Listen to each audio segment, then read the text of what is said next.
Disclaimer. None of the songs, including intro, artworks, including thumbnail, or characters in the video are mine. This is not an accurate portrayal of the characters. This is not a defamation of character either. This is only for entertainment. Warning. Foul language, grammatical mistakes, typographical errors. The others were all disconcerted to see just how off Aora is. The contrast from this Aora to the one they know is so startling that they actually had to double take to make sure it really was him. It made them angry, sad, confused. When Kagami said that it was like something inside Aora died, they didn't think it meant almost everything. They couldn't even muster the energy to tease Kagami about him holding Aora's hand. It's like Kagami was guiding Aora because if he didn't, Aora wouldn't even move. There was nothing romantic about it. In fact, the sight just made it apparent how different this Aora was to the person they know. Normally, it would be Aora who was dragging someone. He would pull someone's hand, shirt, foot, anything he can get his hands on and lead them to chaos. And they'd all go willingly, happily. Even Akashi was startled. Even with those few minutes that he saw Aora through the phone, it was apparent how energetic he was. This one felt like he had the life sucked out of him. It was then that Akashi realized why. He's disassociating. When they entered Midorima's apartment, they got the first reaction from Aora. Aora lifted his head and his eyes, which were normally glazed over, suddenly reflected the light as he looked to the source of the voice. Atsumu. Tears were spilling from Atsumu's eyes even before he reached Aora, who he immediately embraced tightly. He's been crying so much this past 3 days. He's kind of surprised he had any tears left. The others moved around them as they were blocking the way. Atsumu sobbed on his best friend's shoulder, hugging Aora tighter. Atsumu. Aora whispered as he hugged Atsumu back, tears finally falling from his face. It wasn't enough. There's still a gaping void in his chest, but it's a start. Tsumu. His best friend's name played like a mantra inside Aora's mind. I still have Tsumu. Aora was only now realizing what he almost did. Oh god, Atsumu. What happened? His voice was hoarse from disuse. It sounded weak and heavy because oh god, Atsumu's crying. His best friend is crying. Does he know about what I almost did? Atsumu sobbed then answered. Omi broke up with me. He told me he didn't love me. That he never did. That he hated me. That he only dated me because I was bothering him. He kicked me out of his house. Aora felt rage bloom in his chest. How dare he? He doesn't deserve you. You gave your all to him and he threw all of it back to your face. How dare he? How dare he? An image of what he saw that day popped up in Aora's mind. He clenched his eyes shut and tightened his hold on Atsumu. Not now. Atsumu needs me. He needs me. So not now. Not ever. For now. Aora directed all his hate and anger on one person. Sakusa Kayumi. Aora pushed the images of betrayal down and focused on the sobbing blonde in his arms. I'm here, Atsumu. He won't hurt you again. Aora kissed Atsumu's head, rubbed his back as he allowed Atsumu to cry his heart out, whispering assurances to him. The others were also seething. One more than the others. What the fuck? What the fuck? What the actual fuck? Midorima could barely restrain himself from bolting out the door and finding Atsumu's asshole ex-boyfriend. He's so mad he could feel himself shaking. Not only did Atsumu's ex played with his feelings for so long, he actually has the guts to blame Atsumu for it. If you didn't love him then you shouldn't have led him on. He clenched his fist and gritted his teeth.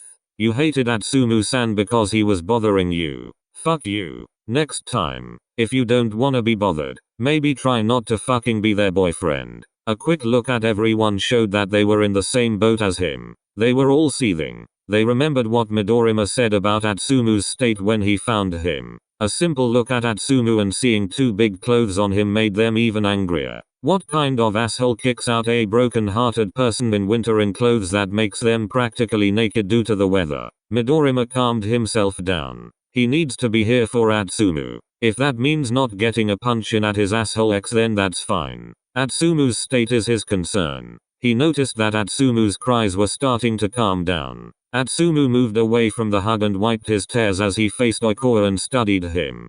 Aora babe, what happened? His voice was so full of despair that all of them sucked in a breath.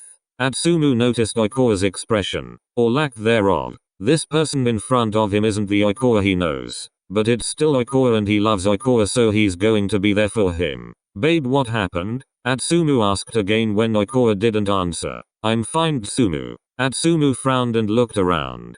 Aora, where's Iwaizumi? He looked at Aora, who, just a few seconds ago, at least had a little bit of expression. Now there's nothing on his face. Not even a trace of the tears that were running down it. It was painfully blank. Alarm bells rang loudly on the back of Atsumu's head. Aora, where's Iwaizumi?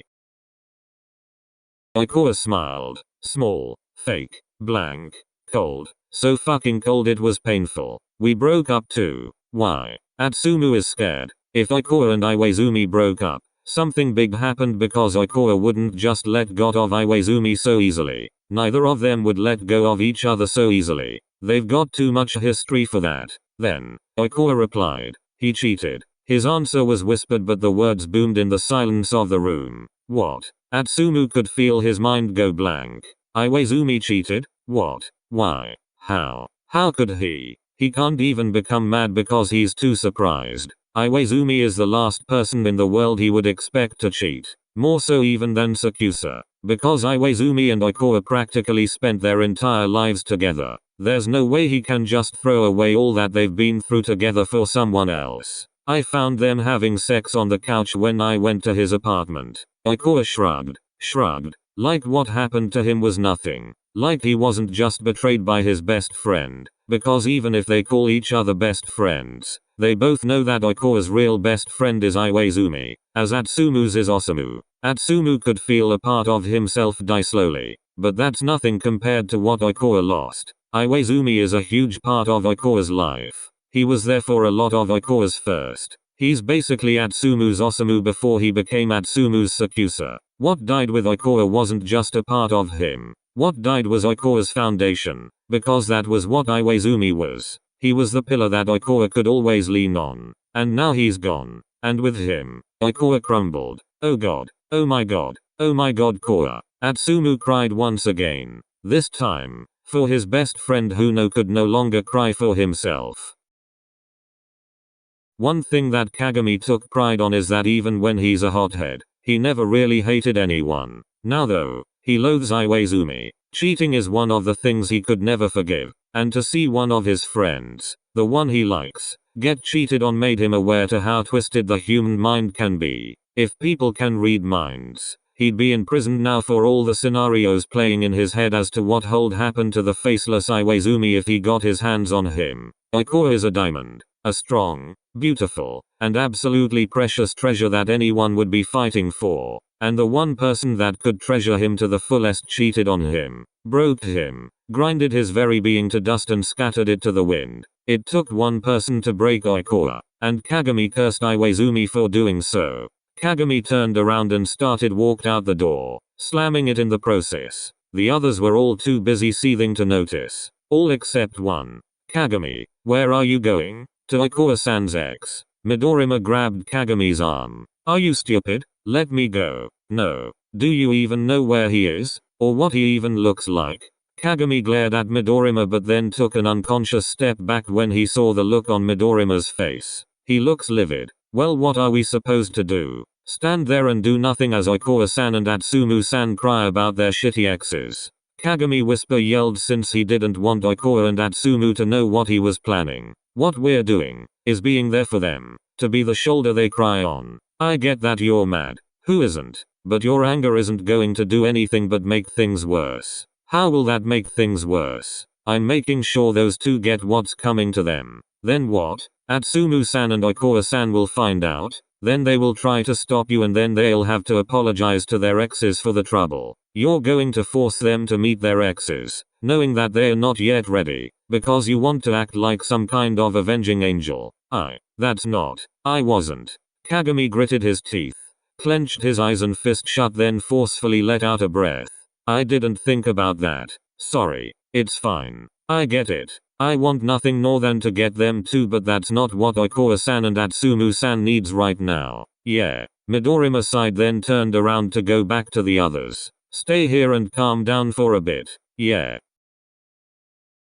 Lunch was tense. Everybody were either too mad or too exhausted to properly enjoy the meal in front of them. Their bloods were all boiling, and the only reason they haven't stormed the houses of their friends' exes are because they want to make sure the two are okay. They spent a few hours trying to distract the two, playing games, watching movies, etc., but they couldn't really gather the energy to enjoy any of them. They didn't spend the entire day there since all of them were emotionally and mentally drained. The knowledge that their friends were in a toxic relationship as well as the fact that they both nearly died is something that will haunt them. Kise, Takao, Kuruko, and Momoi cried for their friends after they got home. Even if Momoi just met them and they didn't really interact, the way the two broke down is something that she could never forget. Amine also shed a few tears, but he also had to stay strong for Kise. The same goes for Akashi. Except rather than cry, he let his anger manifest by making plans in his head. What came as a surprise though was that Atsumu and Oikawa didn't stay together. Kagami offered his apartment for both of them to stay for a bit since he has a guest bedroom, but Atsumu didn't want to leave Midorima. The same could be said for Oikawa. He didn't want to leave Atsumu, but he also didn't want to leave Kagami. Akashi figured that the two might have gotten a bit attached to Kagami and Midorima because they were saved and taken care of by them. Right now, Kagami and Midorima are their safe havens. It was Atsumu who decided in the end. You can go back with Kagami Mikoa. I'll stay with Ruru. But I'm planning on going home in a few days anyway. You don't want to go home yet, right? Oikawa blinked. It occurred to him that Iwaizumi might go and try to look for him. So he would have to stay in Tokyo at least until classes start again to make sure that Iwaizumi wouldn't be anywhere near him. He nodded to Atsumu. Atsumu nodded back and turned to face Kagami. Kagami, could Koa stay with you for a few more days? At least until classes start. No Tsumu, I can just rent, sure. Kagami-kun, you don't have to. Oikawa-san, I'd be happy to have you with me. Oikawa heard the sincereness in Kagami's voice. Okay. Midorima just finished washing the plates they used for dinner. He went out to the living room to see Atsumu fiddling with his phone again. He sat beside him and noticed that this time, the phone was on and he seems to be staring at a text convo. A one-sided one it seems. You know, I should have seen the signs. Midorima tilted his head in a questioning manner. He didn't even text me the entire time we were at Hokkaido. In fact, he hasn't texted me for a long time. The last time he did, we were in our GC and he wasn't even talking to me. He was talking about me, and all it contained were insults. Midorima clenched his fist again. Atsumu's not crying now, but his eyes are still swollen, his cheeks and nose still red, and his lips were curled in a bitter smile. He wants to comfort him, but he doesn't know how. He wants to hold him close and protect him from the world, but he doesn't know if it's appropriate. Sure, he did that before, but that was when Atsumu was crying too much to notice. You must think I'm pathetic, huh? Atsumu swallowed through the lump in his throat. You know what's even more pathetic? Midorima didn't answer. It's the fact that I do it again. I love him. I still love him. And right now, I'm struggling not to send one more text. I'm stupid and yes. Midorima answered before he could stop himself. I mean, I don't. That's not Midorima stuttered, trying to apologize, but he couldn't form words. Atsumu laughed. Genuinely. Midorima looked at him in awe. Maybe it's because he hasn't seen it for so long, but Atsumu's laugh is the most beautiful sound Midorima's heard. It's soft and mellow and happy. It warmed Midorima on the inside, starting from his chest and spreading out his entire body. He unconsciously put a hand on his chest as his heart attempted to get out of his ribcage. You're really honest. I'm sorry. It's fine. I needed to hear that. Midorima furrowed his eyebrows. That you're stupid? Yes. I needed to know I'm being stupid. Needed the truth.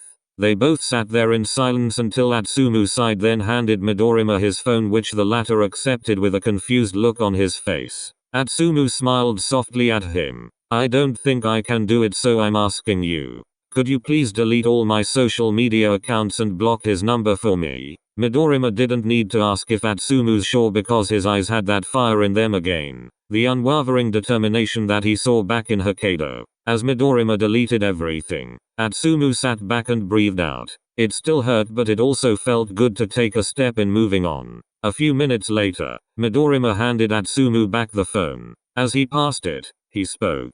I think you're brave. Me? Brave? For what? Letting someone use me as a doormat? You don't have to lie, Rue. I was being stupid. You were being stupid. Not because you endured so much, but because you endured the wrong thing.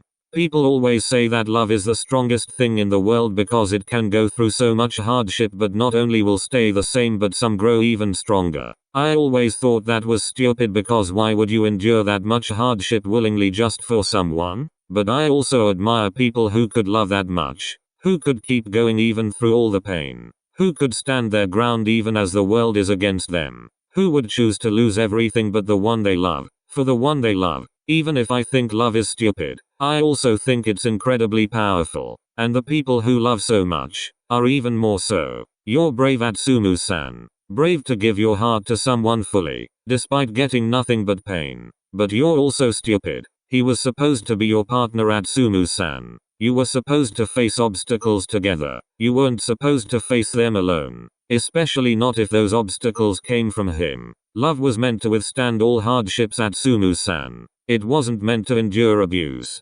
Atsumu is speechless. He didn't think of it like that. He never even thought what he went through was abuse. At least Sakusa didn't hit him, right? But then again, how could Sakusa possibly hit Atsumu when he can't even bear touching him? Atsumu huffed out a breath as he takes in Midorima's words. You're like a wise old man. Midorima spluttered in offense as Atsumu giggled at him, his sharper than normal fangs poking at the side of his lips. Midorima just sighed, amused. They sat there in silence for a few minutes before Midorima stood up, which immediately gained Atsumu's attention. Ruru. I'll head to bed early, Atsumu-san. Good night. Midorima bowed his head slightly, then moved towards the bedroom.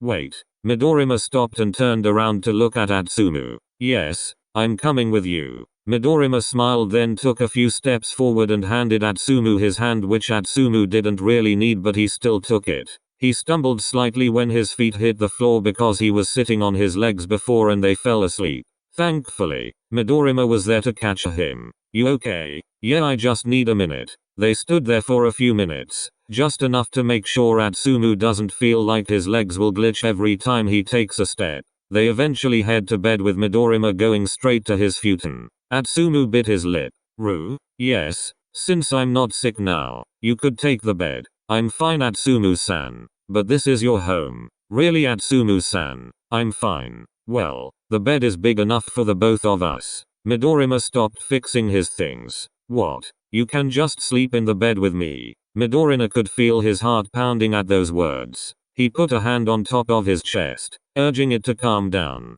Are you sure? Yes. We're friends, right?